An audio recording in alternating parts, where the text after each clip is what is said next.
Et pour parler de tout cela, nous sommes avec Fouad Al-Hanaoui, envoyé spécial de Médian à Radès. Fouad, bonjour. Bonjour Pape Cheikh. Alors, pouvez-vous revenir sur ce qui s'est passé hier soir au stade de Radès?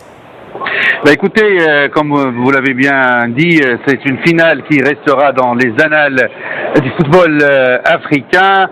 Une finale retour qui n'a pas connu sa fin normale. Arrêtée à la 60e minute, la rencontre a été suspendue suite aux véhémentes contestations de l'équipe du WAC qui a réclamé l'utilisation de la vidéo assistance, et ce suite à l'annulation de ce but valable de Walid El Gerti à la 58e minute.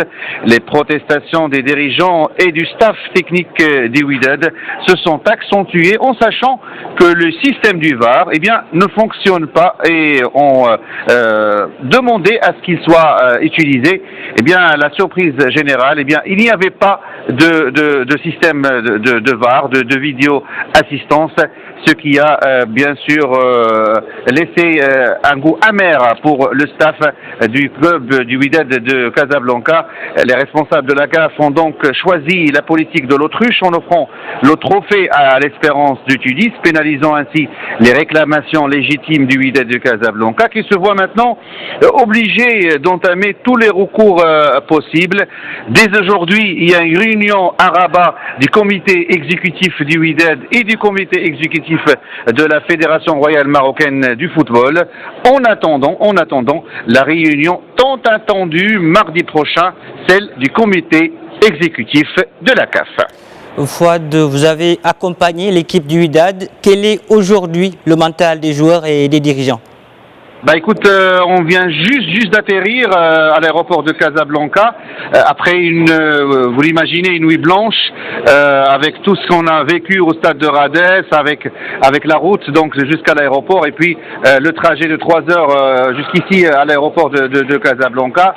Écoutez, les joueurs, ils sont un petit peu déçus, ils se sentent un petit peu volés comme ils l'ont été déjà au match aller avec un but refusé par Jihad Jrisha, un penalty non sifflé. Là, le scénario s'est répété, mais cette fois-ci, en l'absence de l'installation du système de la vidéo assistance, alors que lors de la réunion technique qui a précédé le match jeudi dernier, lors de cette réunion, on avait bien signalé qu'il y aura ce système-là de vidéo assistance.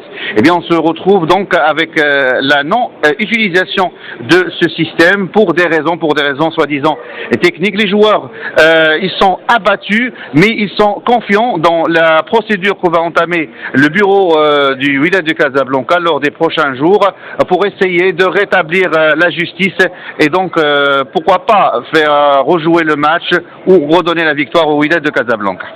Merci Fouad pour toutes ces précisions. Voilà notre envoyé spécial à Radès.